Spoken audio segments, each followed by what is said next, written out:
you can text me directly if we need to help get somebody else in. So sorry about that there was some drama. Welcome, y'all. It's good to see all of your faces. Happy Sunday. It's hard to remember what day it is. It's Sunday. The gathering helps me remember which day it is. I hope you've had an okay week. What matters is you're here, right? You made it to another week. And yeah, we'll get into more of that in a minute. But I'm really honored you're here. Every one of you knows who we are and what we stand for. And I'm just really grateful that these gatherings in many ways have been really beneficial to you or life-giving. Was that a puppy? Oh my gosh. What is that puppy? Wait, we must stop and see JJ's puppy. What is this? This is Louis. Come here. Come here. Come here. He was overwhelming him with kisses a second ago. Now he's like, I'm screen shy. He wants to chew on something he's not supposed to be chewing on. Is this yours or is this a foster puppy? This is a foster puppy, but probably going to be adopting. So. Oh, yes. That's a lovely way to start the call. Little pocket pit bull. And I love him. He's very cuddly and affectionate. Of course, now he's not wanting to do any of it, but he was literally like overwhelming him a second ago. He's like, what's going on? What are you doing? He'll come back when we don't want him to, and we'll stop. Yeah. Great. Anyways, I feel like these hours have been just really lovely each week, and I'm thankful that we're doing them, and I hope they're beneficial to you. As always, if there's something else you're needing or wanting, please let us know, and we'd love to try to incorporate it in some way.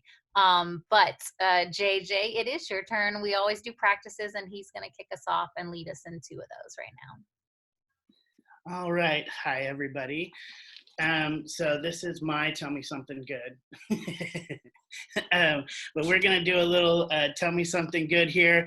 The practice that we participate in, that even in the midst of heavy and hard things, we practice naming the good that is in the world and pointing it out and calling it out of each other and reminding each other that there is good in the world. So the way that we do that is by starting out with a little jingle, a little song, and I'll sing it first and then we'll all sing it together. So it just goes like this.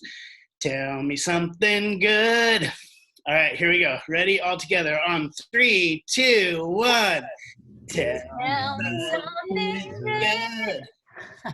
And so I will start out. This is Louis.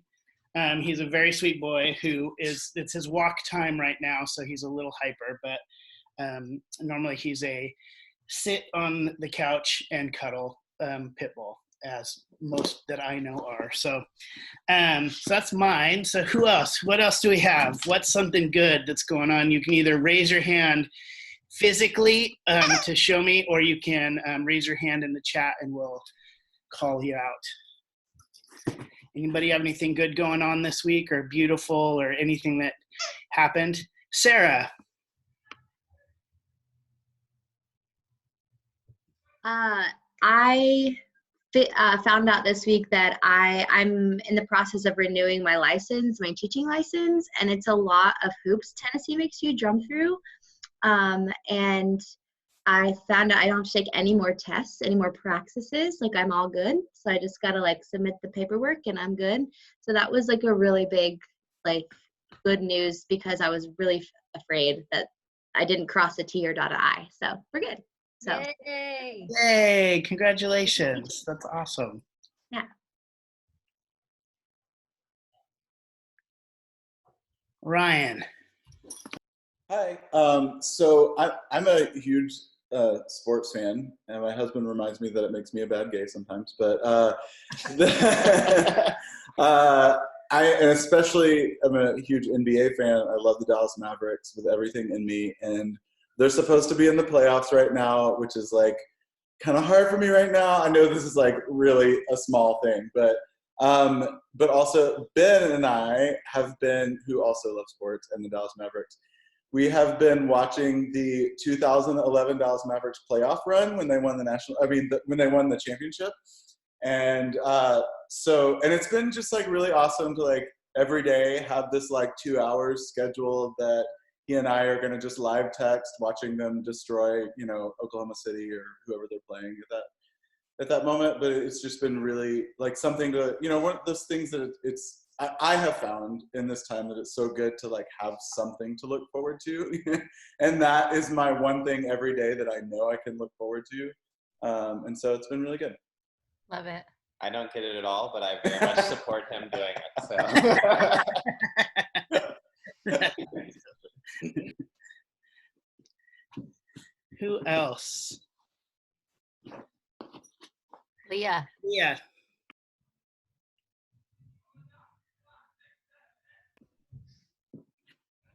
Can you unmute yourself, Leah? There you go. Oh yes, every time I scrolled to the bottom of the screen to unmute myself, like the start bar came up to cover it, and it was just difficulties. Anyways, I have two very simple pleasures, but they've brought me lots of joy. One is my roommate made bread, and it goes bad quickly, so it is my burden to eat a lot of this delicious which I'm enjoying right now as a snack. And the second one is I watched the Lego Movie 2 today. And it's got a lot of really catchy, upbeat, fun music. And so that has been my other little joy for today, is just like bopping along to songs that get stuck in your head.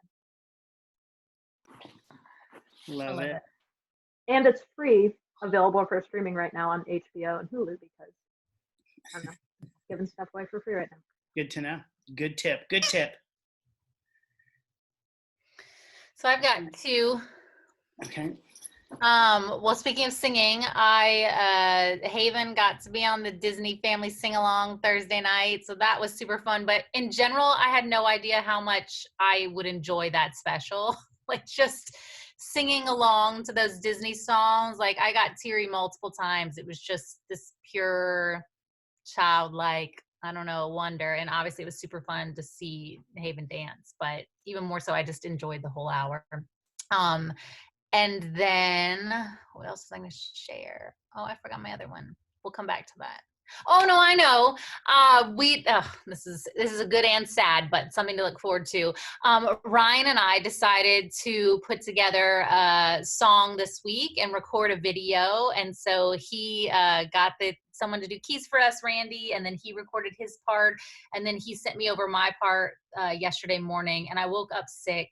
And was sick all day, and I'm thankful. I think it was just allergies, because today has been way better, but yesterday was horrible. But anyways, I haven't been able to record it yet, but I got so excited in preparation to record it, and we'll look forward to hopefully finishing it up tomorrow so we can share some live music with y'all next week and keep continuing that tradition. So it made my heart super happy to hear him and to get ready to record something. So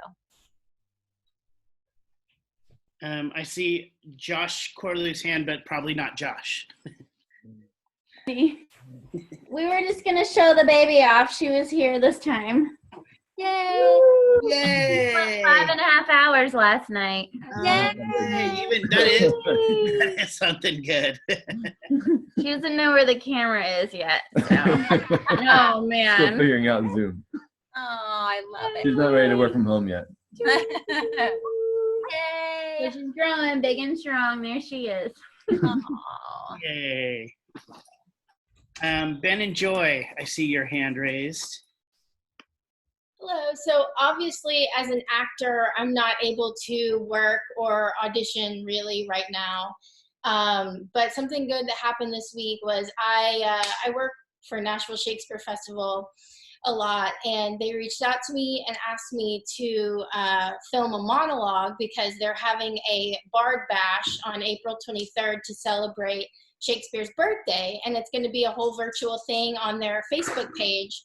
And so they asked me to film a monologue, so it was really nice to be able to act again and explore Shakespeare again, because that's what I love to do. So it was a good project that I had on, for one day, but it was really nice. So, but also, if you want to watch it, you can go to Nashville Shakespeare Festival's Facebook page on the 23rd.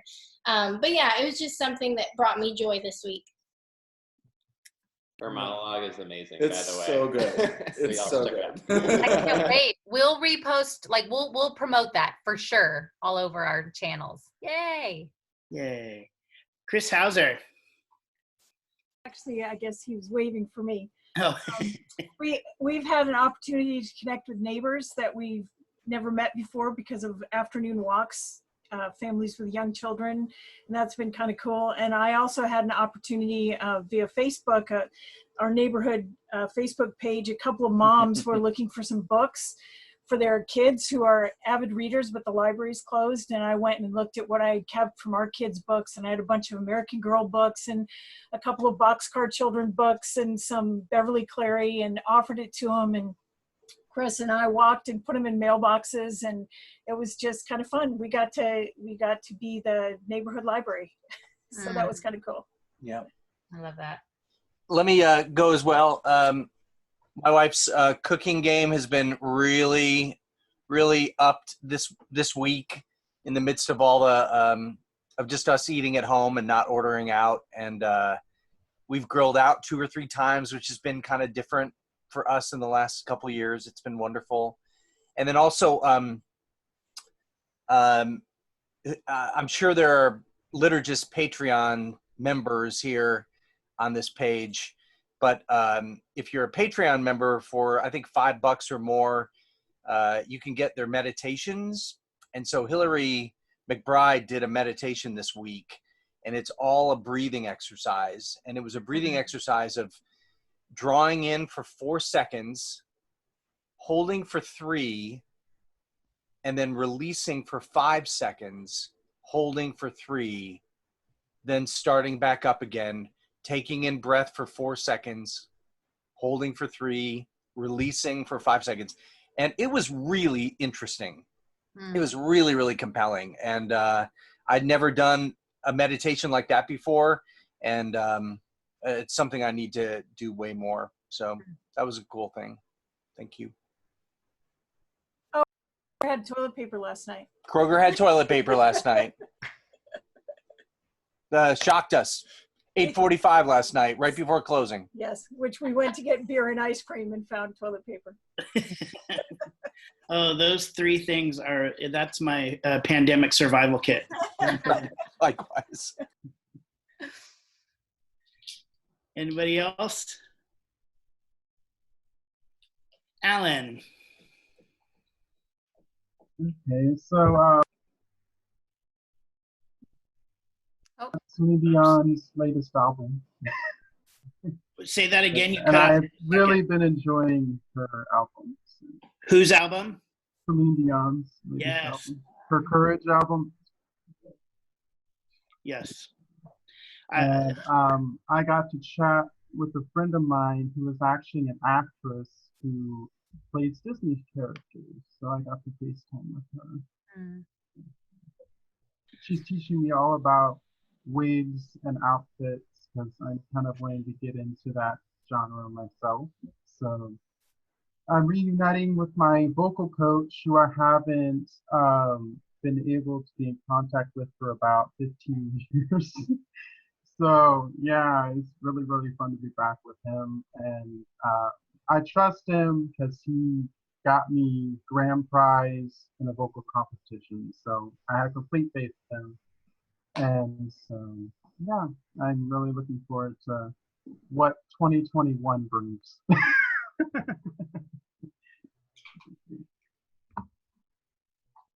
Nice. Yes, Celine Dion Essentials right now is giving me life in a lot of ways. So, and there's a lot of songs on there that are very COVID appropriate, like I drove all night to get to you, like that kind of things, all by myself. There's just like a number of things in songs in there that it's basically become the musical version of my life right now. So. My favorite songs on there is Courage, one because a close friend of mine committed suicide last year.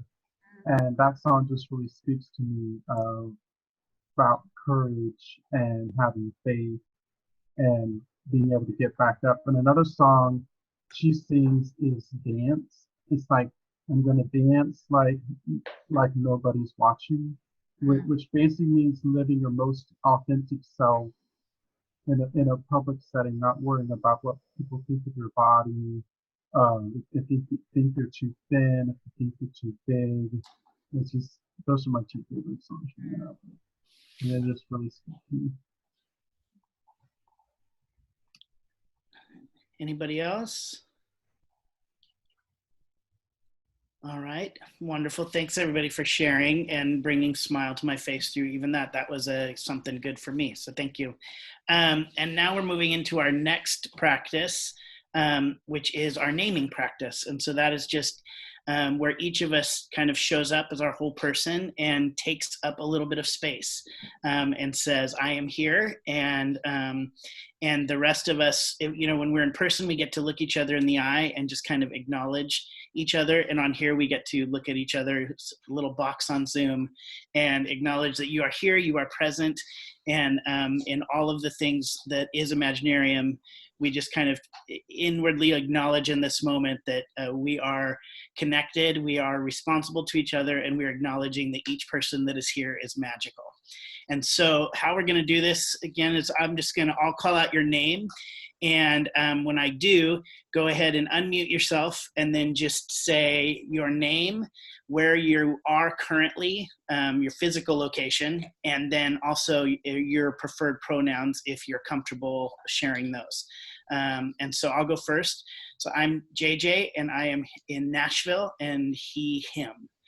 Ben and Joy, why don't you guys go next? Hi, I'm Joy, she, her, and we are in North Nashville. And I'm Ben, he, him. Sarah. I'm Sarah, she, her, and I'm calling from my sister's house in Ashland, Missouri. Abby. Hey, I'm Abby, she, her, and I am calling from Michigan. Doug. Hi, everybody. I am Doug Day from Franklin, Tennessee. Ryan and Evan. Hi, I'm Ryan, and pronouns are he, him. Hey, I'm Evan, he, him, and we're in East Nashville. Cindy. Hi, Cindy Hoppus, Spring Hill, Tennessee, she, her. Alan. I'm Alan Diggs. I'm from Houston, Texas, and my pronouns are any. The Hausers. I'm Chris Hauser from Brentwood, Tennessee, he, him. I'm Linda, the other half from Brentwood, Tennessee. Leah. All right. I am, can y'all hear me? Okay.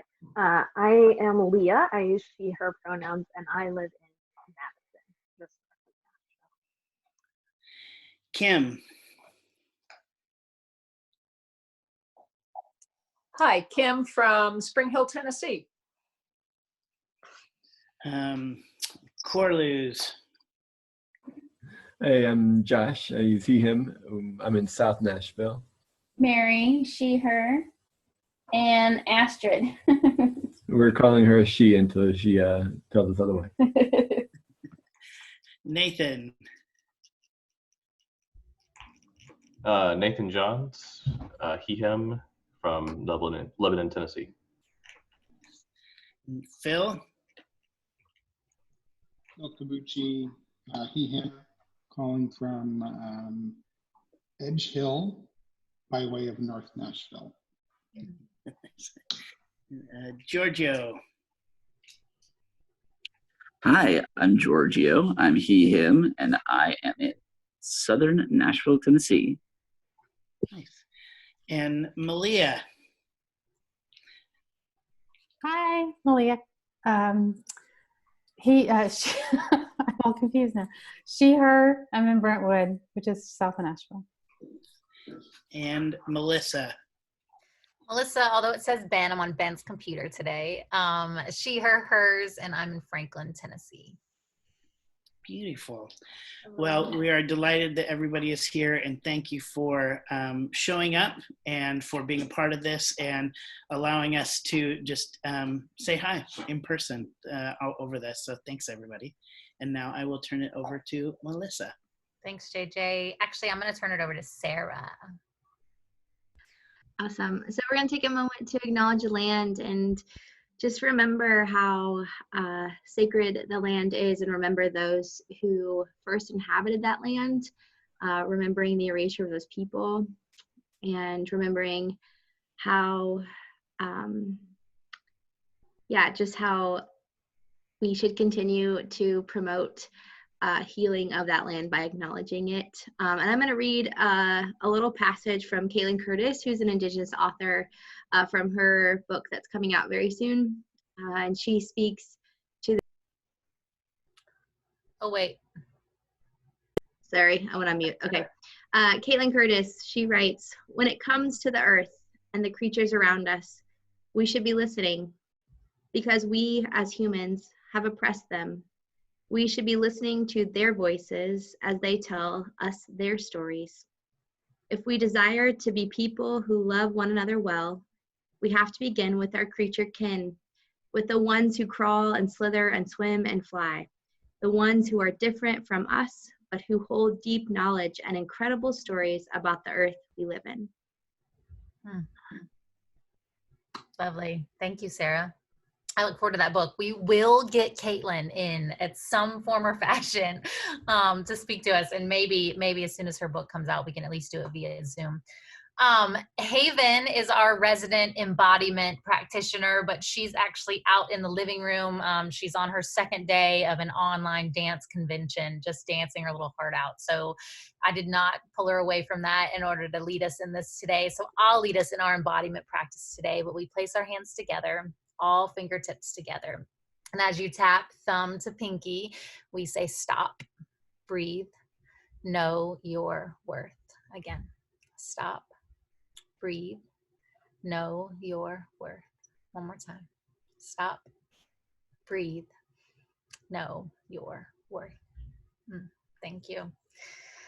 Well, today we wanted to do something a little bit different, as you know, and if you've been a part, and most of you have, a part of Imaginarium from the beginning, we wanted to make it a part of our practices to hear from each other, to not just hear from any one person who was teaching or offering something, but to always invite dialogue and response and commentary.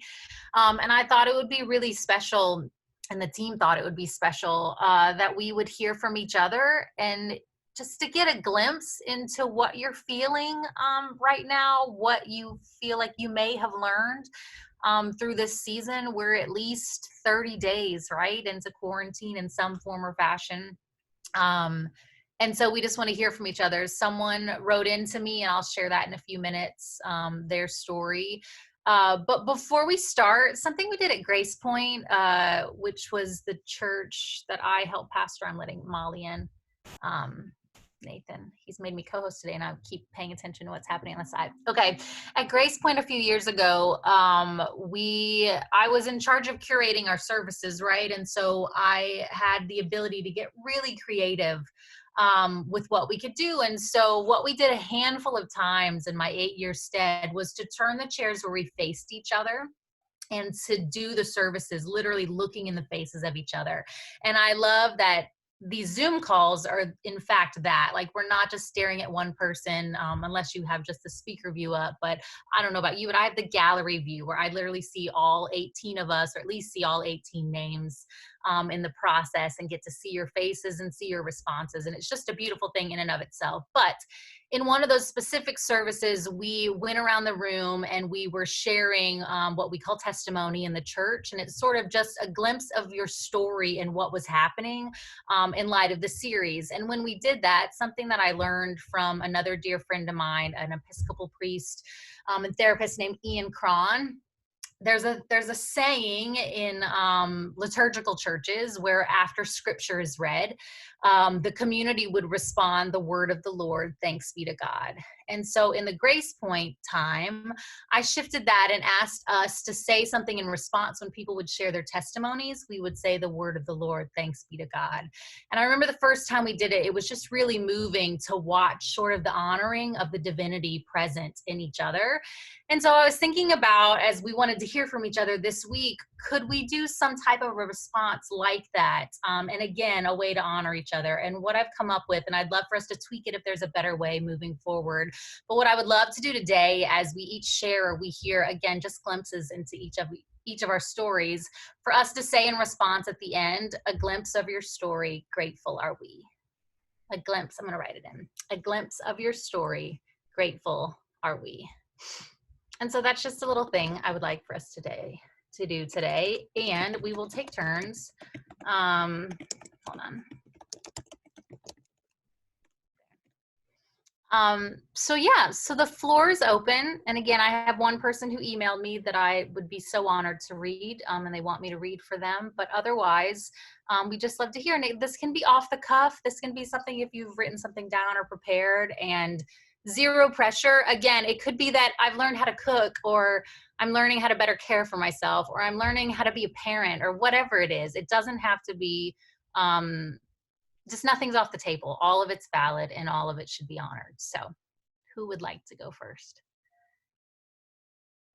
Oh yes, Leah's asking. As soon as we're done, we'll give everybody a chance to unmute themselves, and then we'll say that together so we can hear each other's voices. Love that, Leah. Thank you. Okay. Abby would like to go first. So I've been thinking about this since I saw you post about it, and I was like, like I've learned so many things. I feel like I could talk hours about it. But one of the things, and felt so many things, I feel like it's just like every day is different and up and down. And one day I'm like, this is the worst day ever, and the next day I'm like, this is great. And so it's just been very making space for all the emotions and knowing that in one day it's you can feel lots of things. But for me, in like this time of life, it's really interesting because I've been thinking a lot about liminal space and just this time of like where you're not where you once were, but you're not yet where you're going. And how for me, that idea has always been very like abstract, or like I've said before, like I feel like I'm in a liminal space, like transforming or transitioning, not where I'm yet meant to be, but like right now I'm literally in like a time of transition. So I've moved from Nashville and I'm supposed to be living in Washington, but that is on pause. So I'm kind of stuck. I've been calling it purgatory, and I need to stop calling it that because it's not that bad, but feeling very stuck at my parents' house in Michigan. And it's not been all bad, and it's not the worst place to be stuck, but just feeling that like literal, like I'm literally in this liminal space, like in a place where I'm not going to stay and I'm not going to be here. So just learning a lot about being present. I've also been having like lots of dreams about being like stuck in parking lots, not being able to get out. So even in like my sleeping life, just seeing the same kind of theme and message of being present and where I am. And even in like that stuckness or that liminal space, I can still learn a lot, and trying to see how it's like preparing me for this kind of next chapter and where I'm going. And that I started like researching it some too, because I just like to know things about that. And just with a lot of what I was finding is saying how in liminal space is where transformation happens. And so thinking that I think everyone right now in some ways is in liminal space, whether that means like physically like me, or just kind of people are just waiting for what's next to come. And so how there's a lot of beauty in that, even amidst the grief and everything else that I know a lot of people, including myself, are dealing with, not being where we want to be or not having what we want to have, but have been learning a lot about that. So I love that. Let's unmute. Okay. A glimpse of your story. Grateful Love it. Thank you, Abby. I'm also taking notes, and so if any of you are uncomfortable with me sharing any part of this online later, obviously we record these things, but I'd love to share little tidbits if that's okay. So you can email me later or text me if any of you for any reason doesn't want me to share past this. Who's next?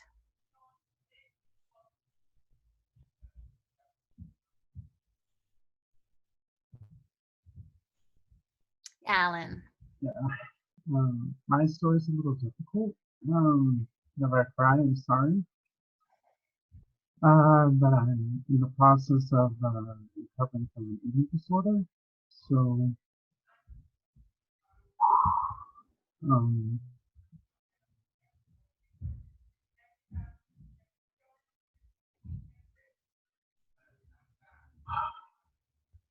when I was 15, I was a target in school for I was molested when I was 15 in school. And for a long time, I didn't care about my body. I didn't want to be attractive because I felt ashamed of it. And no one would believe me anyway. So I stopped eating vegetables. I would eat 4 or 5 fried chickens a day. I would eat, take like 10 sodas and everything, and it got to the point where I was about 300 pounds. And people, like the adults around me that I trusted, even started making fun of me because I was gaining weight. And no one even stopped to ask, like, why are you gaining weight all of a sudden? Like, because you used to be so thin and you used to be so happy. Why don't you? No one asked me that. Instead, they made fun of me.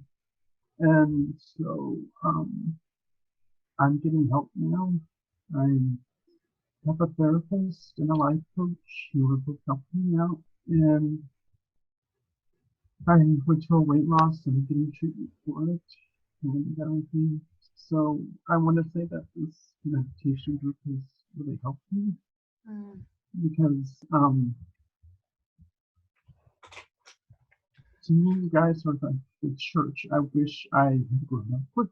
So yeah, and being able to know you can listen to everyone, it's very warm-hearted.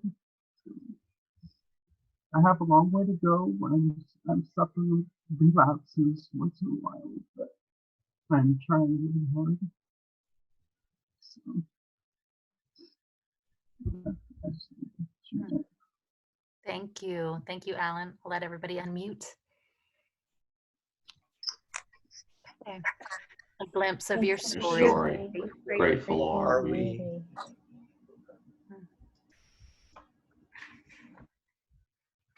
Who would like to go next?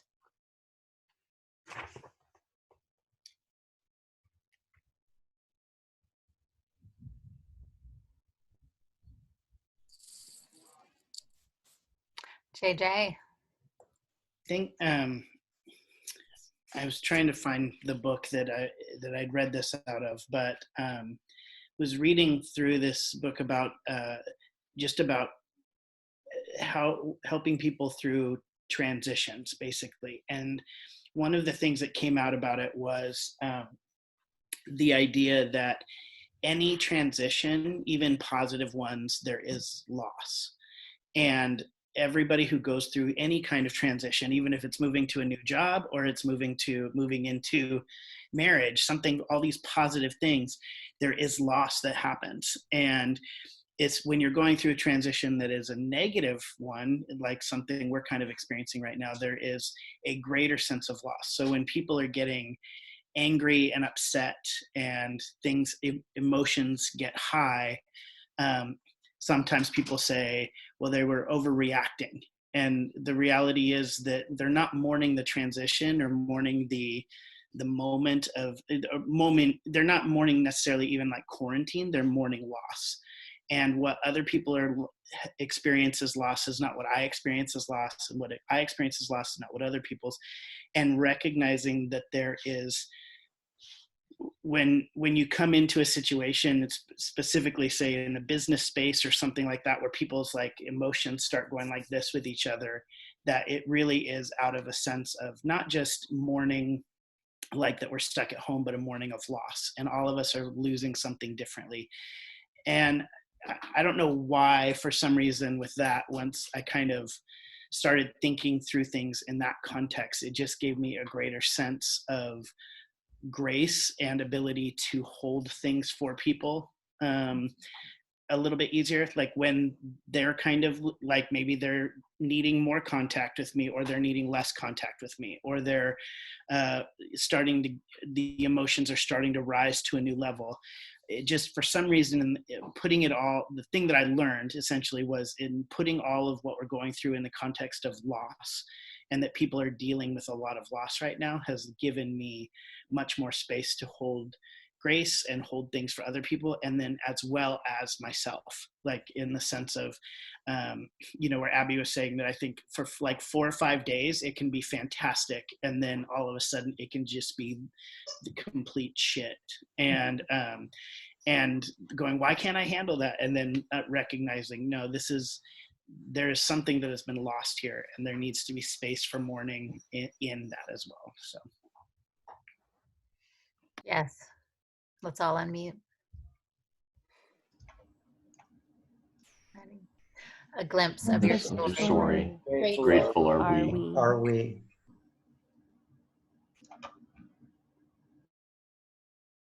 Yeah, I'll go because I have had very similar thoughts this week. Specifically, I had to read a book for one of my classes, and I was annoyed in having to read it because it was promoted to us that this is for postgraduate students who are headed into their first job, their first ministerial position. And I'm like, oh, been there, done that. Like, I don't need to read the stupid book. And then the book was amazing.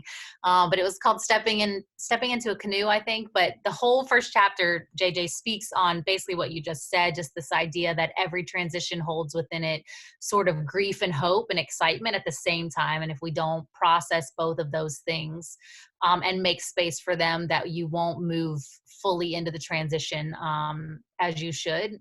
So it was a good reminder for me. And then I sat there. This week was my hardest week that I've had this whole month, I think. I sat out Thursday and I was depressed and slept outside, which was a gorgeous day Thursday here in Nashville, at least. But I found myself just very down, and I pride myself on being optimistic, and I've lived with people with depression before. I've always said, I don't suffer from that. I haven't ever suffered. And so sort of shaming myself for feeling down, and then turning around and feeling like, no, Melissa, this is okay. Like, you're going to have days like this, and we all are. And to allow myself the space to feel that. And then I think that's what led into me feeling really sick yesterday, because I think mind and emotions are all connected to our health and our body too. But anyways, I think giving myself space is something that I'm learning, that it's okay to not feel good all the time, and it's okay to not have to have all your shit together because we don't have control, and to model, not just as a leader in things like this, but for my kids, like to model feeling all of those feelings and giving space to it. And really what I'm trying to teach them in words, just modeling it in my life. So that's a glimpse of what I definitely am learning. And that how much, if you put sweets in this house, we're going to eat all of them. So stop buying so many sweets as comfort food. Or maybe we should, like, it's okay. I don't know. I go back and forth. But that's a glimpse of my story. Everybody unmute. A glimpse of your story. Grateful are we. Thank you. Who's next? Leah. Cool. Can you hear me? Mm-hmm. So that last thing you said ties in to my thing. So, for me, one of the really big things is opposite. Like, I am feeling a lot of emotions and wants and needs that are opposed to each other, even though, like, we need comfort food, but we shouldn't be eating all this sweets all the time. So, like, for me, that can look like, I want to support local businesses, but also if a lot of people come in contact with my food, that's a risk, and I don't have a source of income right now. And like, I drive for Uber and Lyft. So should I be working right now and trying to make money? But there's a risk to my health. And so I feel like there are just a lot of like emotions or like wants or needs that I'm feeling that feel like they're contradicting each other. And so I don't know. I feel like how I've learned to navigate the world, like in theory, when there are two opposite things, they cancel each other out. But that's not true with emotions. If only they just disappeared. But yeah, just like trying to be constantly reminding myself, like, it's okay if you feel this way and also feel the opposite. Like, it's okay if you, Leah, want to do this thing and also want to do the opposite. And so just trying to find a peace in the middle of that.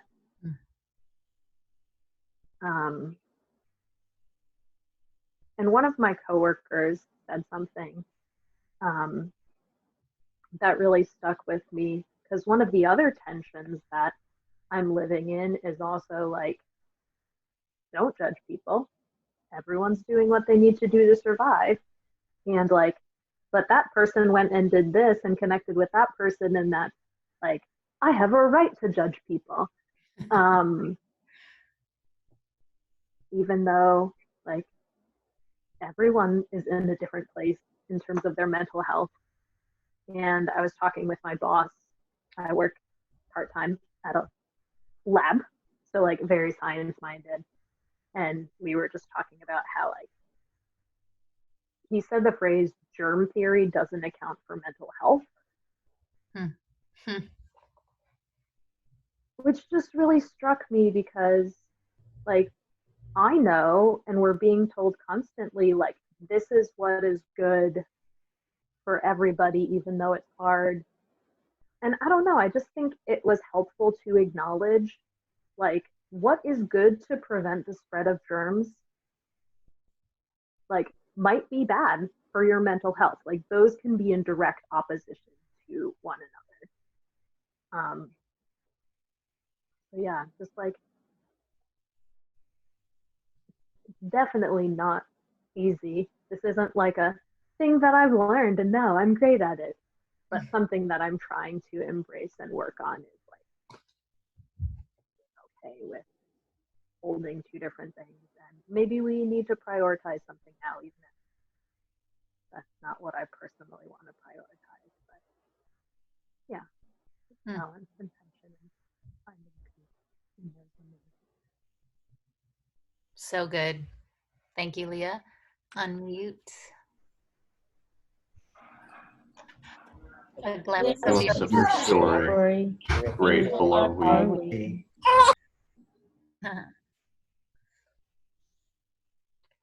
Who would like to go next? And not everybody needs to feel pressure to go, but if you want to go, we want to hear from you. Malia and Ben and Joy have their hands up. Great. So let's do Ben and Joy, then we'll go to Malia. Yeah, this is it kind of draws in the same vein of what you guys have been saying in the previous glimpses of your stories, but I've been finding that it's been really I've found myself constantly coming back to the word like unprecedented, in terms of this is unlike anything that and I think most of us have ever experienced in our life, having to do something like this. And for me personally, it takes me back to the first time in my life that I was ever faced with something that had that word attached to it. And that was like being diagnosed with spinal cancer at 16. So it's kind of like teleported me back emotionally to the stuff that I was feeling at that time.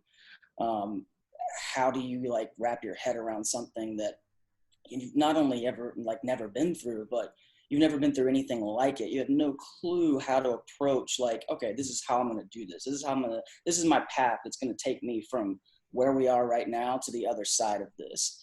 And it's been doubly difficult for me because that's actually what I usually go to in times of obstacles or adversity. I can pull from experiences of having gone through that. And what's been weird about it is that that's my instinct. That was my instinct when this first started. Okay, I can pull from having survived and like made it through that, and I can use some things and some tools that maybe will help me, but it's not applicable at all. And it's super frustrating because it usually is, and it's usually a good like source of answers, if that makes any sense. And so I've had to really kind of give myself the grace to figure this out as I go, because that's what everybody's doing. I mean, us personally, individually, government agencies, I mean, entire nations, we're learning this thing. I mean, this disease had never made its way into a human before. Where scientists are still learning things as we go. And I just think, man, it's just so important not to get lost in, or try not to get lost in the weight of it, and not having the answers, because I'm control is a big thing with me. It's something I've had to work with a long time. And when I don't have it, things are kind of amok. And this has been an experience where it's been really important for me to daily, like multi-daily, even like set a reminder on my phone, like, dude, just you're figuring this out as you go. We're figuring this out as we go. And like she said earlier, like, this is going to be different for everybody. What gets us through this might be a little bit different than what gets you through it. And there is no right or wrong way. I think as long as we're, doing what we need to take care of ourselves and each other every day, I think that's about as good as we can do. And I don't know, it's just important. I think it's been for me important to remember that just give yourself the grace and the time to figure this out as you go, because that's what everybody's doing. So anyways. So good. Okay, let's unmute.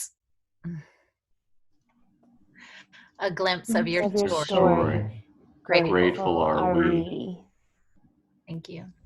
Joy, do you want to add anything? No pressure. I just wanted to make. Yeah. I think for me, I'm having to give myself a lot of grace as well. I think we're all doing that, or at least I hope, because we all deserve some grace.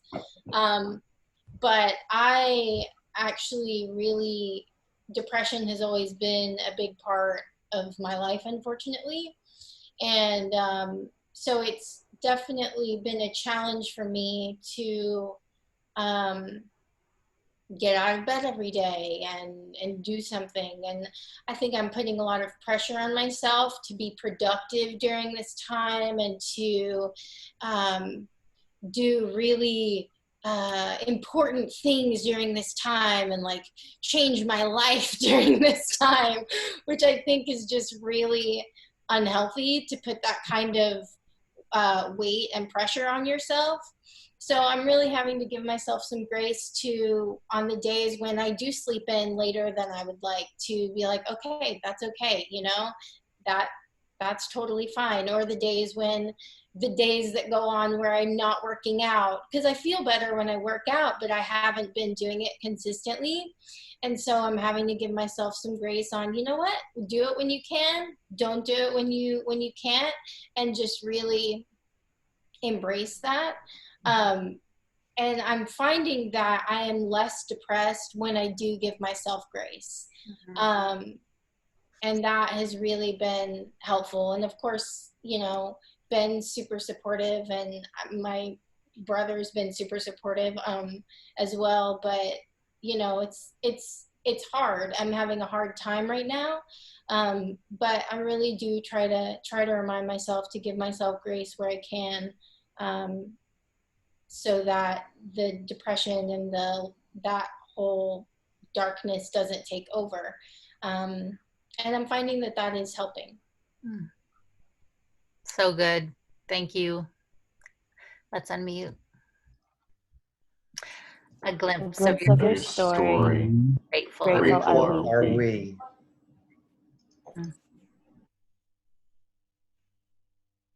Malia. Sorry, I'm getting used to the hosting and seeing hands raised, so I apologize. It's fine. Yeah, I'm just making sure I was unmuted. I think this just echoes a lot of what everybody has said. I think we're all going through the same thing. So, I feel like what I'm learning that it's okay to just survive. And I think this kind of piggybacks on what Joy was saying too, that this whole need for like feeling like somehow we need to be productive or, do certain things because we have the opportunity afforded to us. But at the same time, we are literally, my husband reminds me of this nearly daily, that we are literally surviving. And these measures that we've taken, are not only helpful to us individually and to our families, but also to everybody else, because we're all connected, and we got to look out not only for our, ourselves and our families, but we have to look out for everybody else too, which is why we stay at home, which is why we wear masks. So it's coming to this acceptance that each day that I get through is a success. each day that I stay healthy, that my family stays healthy, each day that I'm able to move through the day and get the essentials done. I don't have to worry about the uncleanliness level of my house right now, even though it feels like I should have all the time in the world to like have a spick and span house. I don't. And I also don't have the energy, the brain capacity at the moment to, make it that way. And so earlier today, I got the text for the email that we send out every Monday, and this quote that Gert included. It stuck with me, and I'm gonna like write it out and like put it in my mirror or something, because this is amazing, because it really spoke to a lot of what I've been feeling. So it's a quote from Lin Yutang, and it says, "Besides the noble art of getting things done, there is a noble art of leaving things undone. The wisdom of life consists in the elimination of non-essentials." And that just really, really helped me a lot, because I'm doing what's essential right now. And, a perfectly clean house or an organized closet or all these projects that I look around think I could do, or self-improvement, whatever. I mean, self-improvement is always essential, but, things like reading a bunch of books or whatever, if I can't do them for whatever reason, I can't do them. They're non-essential. I'm doing what I need to do. It's the noble art of doing what I need to do. So that's it. So good. Unmute. A glimpse of your story. Grateful are we? Extra grateful that Malia does those emails for us every week. And Malia, the soul email looks great, by the way. I was at the grocery store when you sent it. Anybody? And Nathan. Yeah. Okay. So I wrote some things down. Let me find it. Lovely. This seems like this will last for an eternity, but it will not last forever. It is important to give myself grace and love in this time. A new routine will need to be established, not a forever routine, but a survival routine. My eating will not be perfect. My sleep schedule will not be perfect. My exercise will not be perfect. My work ethic will not be perfect. My patience for others will not be perfect. My choices will not be perfect. My ability to effectively teach my children will not be perfect. And my love for my wife will not be perfect. How could it be? We are all living in a sustained trauma. The perfect is the enemy of the good, and right now I don't need perfect. I just need to focus on goodness. I'm learning the importance of being outside. I'm learning to take time to just close my eyes and breathe. I'm learning how to reprioritize the most important things in my life. And I'm relearning how to look at my body in the mirror and whisper, I see you and I'm taking care of you. And I'm listening more deeply to what my body is saying in return. Ooh, that's beautiful. Please email that to me if you don't mind sharing it with me. Also unmute. A glimpse of your story. Grateful are we? So good. That has me teary. Mm. Okay, I'm going to read one that was sent to me by a lovely gentleman. Okay. Winter is here. It is a demanding season. Not everyone appreciates this season. It is a season where few creatures stir, plants do not visibly grow, the experiences might feel like our enemy. These rigors of winter can be accompanied by amazing gifts if we take time to nurture our roots. Despite all appearances, nature is not dead in times of winter. It has gone underground to renew itself and prepare for spring. We must take the time that we are given, this time that we are given, and do the same for ourselves by relaxing into the calm curiosity and go where the flow goes. The story that we are meant to tell, experience, and live will unfold in its perfect timing, but only when we are receptive of what is to come. We must make room for all of us to blossom. In order to blossom, we cannot clutch to a list of desires. We have to take time in this cycle to catch our breath, recharge, and renew. The wheel will turn again. We have to trust that in this time, delays are welcome, delays can be great, and delays are perfect. In these delays, we must stay present to witness our rebirth when spring comes. This season is not a battlefield. The season is not a game of chance. This season is something that will be infinitely more richer, more promising, more real. Just like plants and trees move through their life with an endless cycle of seasons, we must remember that our journey never ends, even in these unprecedented times. We must take this time to nurture our inner work, to nurture our hearts, to nurture our future plans. Otherwise, our outer work will suffer when spring and summer comes. When we do move forward, we need to do so rooted in truth. As a nation, we have deeply disturbing problems. There is no denying that. We have to pay attention now to these inequalities and hope that it will force us to reconsider what social and economic roles matter most, that structural racism is causing disproportionate rates of contagion. The supremacy of whiteness is the comorbidity that is killing thousands of people around our world.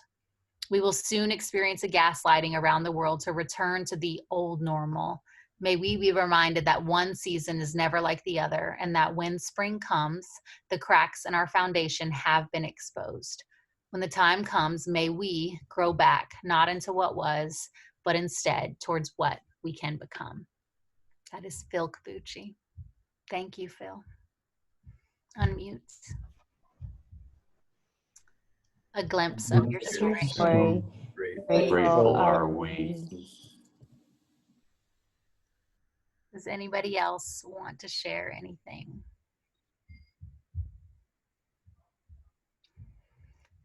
Yes, Sarah.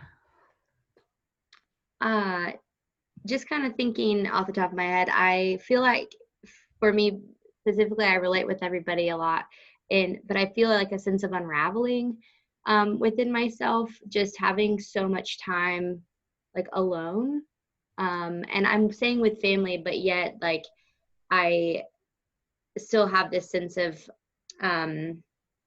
this sense of I'm just, all my feelings are there, and I'm really getting into that shadow side a lot and really going back to that a lot. And like even being in like my hometown is bringing up a lot of like child like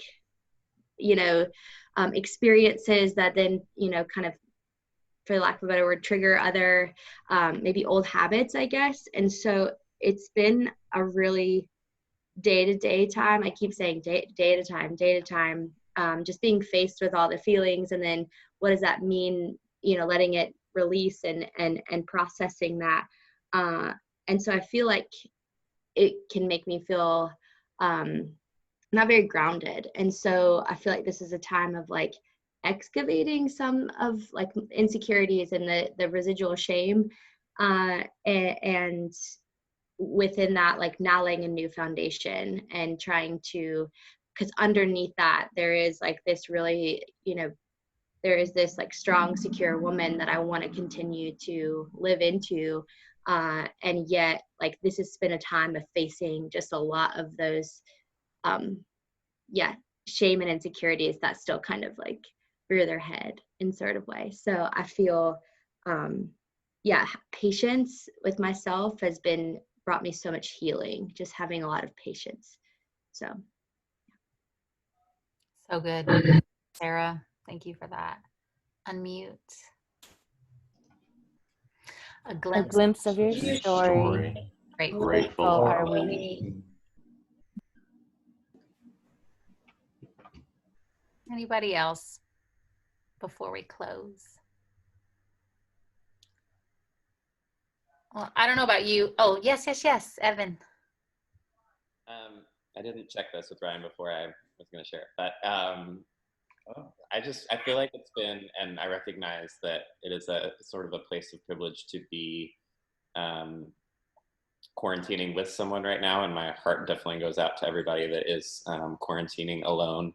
I cannot imagine how difficult that must be, but I definitely think it's been a real opportunity and a challenge for both of us working on, you know, our communication with one another and with our families. And but our communication styles are just so different. And I feel like in our typical life, we're both very busy people, and there's an opportunity to sort of avoid things that and pick up that extra thing to do to not really have to deal with the things that are there. And so it's just been, I think, a really interesting time as far as things feel like they're more present now in a good way. But it also brings up, issues and challenges. And I'm sure that, everyone that's with folks right now, or even from afar, may feel that sort of heightened sense of both love and conflict, I think.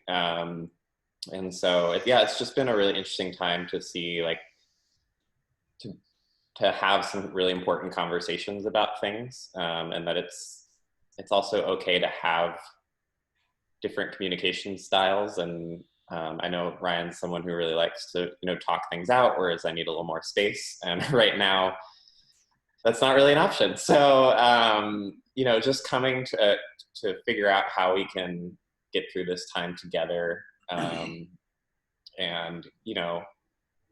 without pressure to have something stronger on the other side, but with the possibility that something stronger on the other side might be there. So. So good. So true. Please unmute. A glimpse of your story. Grateful are we.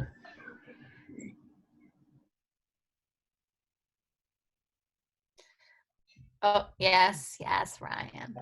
Just real quick, I wasn't going to share because I haven't told anybody this except for Evan, and there's like a measure of guilt in it. I feel like so before this happened, he and I had a lot of conversations about like something's got to give with my career and like with what I've been kind of looking for an exit strategy.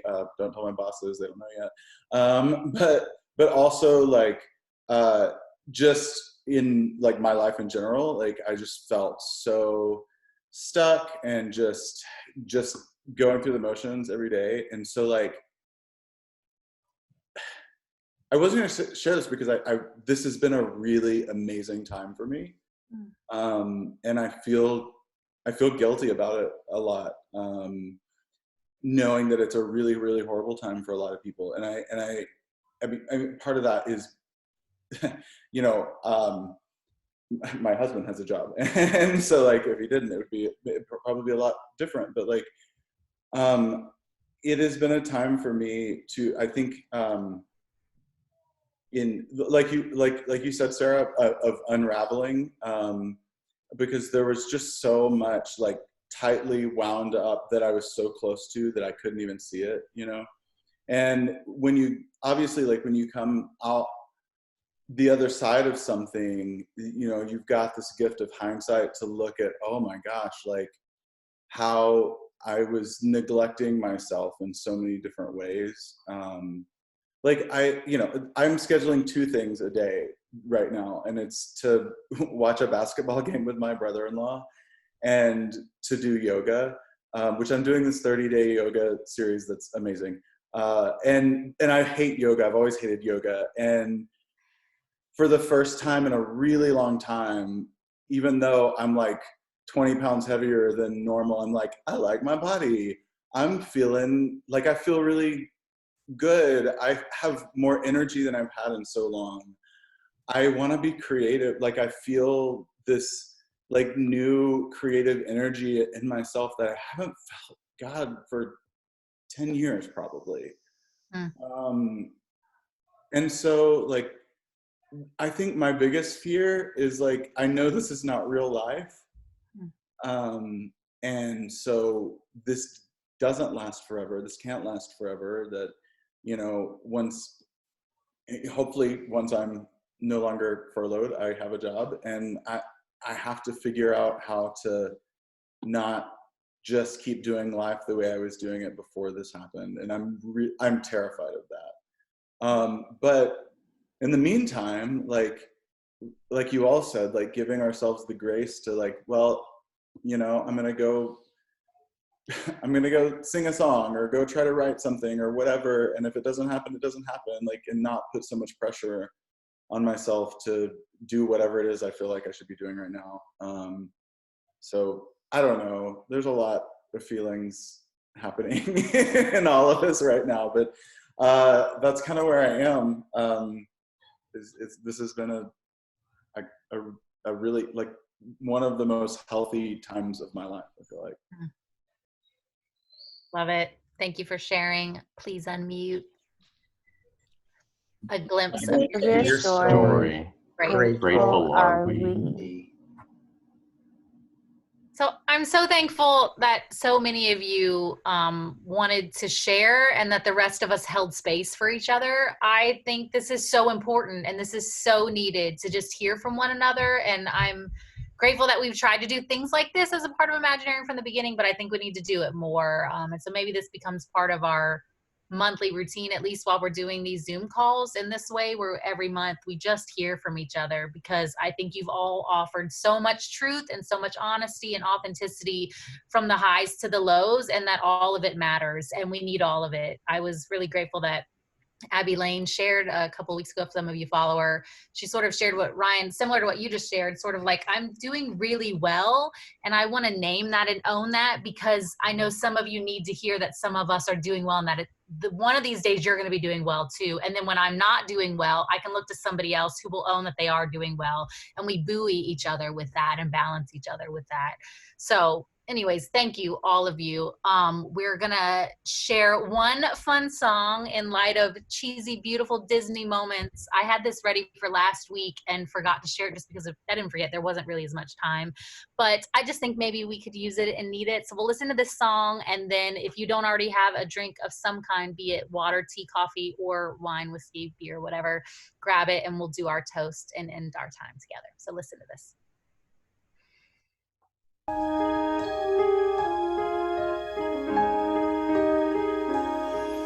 I have often dreamed of a far-off place where a hero's welcome will be waiting for me, where the crowds will cheer when they see my face, and a voice keeps saying, this is where I'm meant to be. I'll be there someday.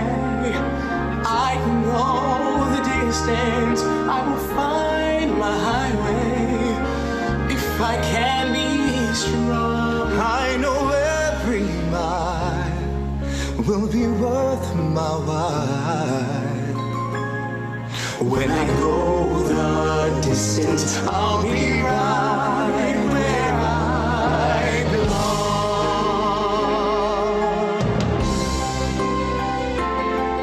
Down in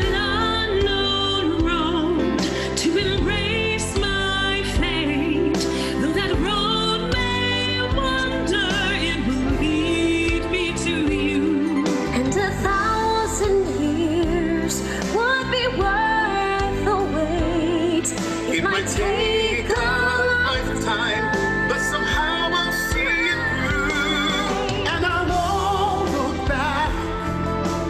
I can go the distance, and I'll stay on track. No, I won't accept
stars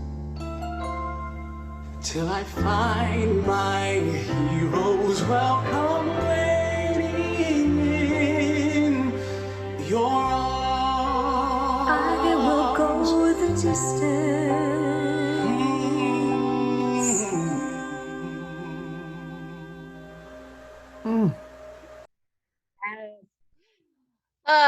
Broadway Disney. Gotta love it. Okay, grab your glass if you have it. Thank you for being here. This is a quote by Neil Donald Walsh. It says, "The deepest secret is that life is not a process of discovery, but a process of creation. You are not discovering yourself, you are creating yourself anew. Seek therefore not to find out who you are, but seek to determine who you want to be." To you, to us, thank you for this time. We look forward to seeing you next week. Cheers. Join us for happy hour Wednesday night, just fun conversation, checking in, and we'll gather again next Sunday with the correct link, easily accessible on all the platforms. Love you all. Have a great week. Thanks for joining us.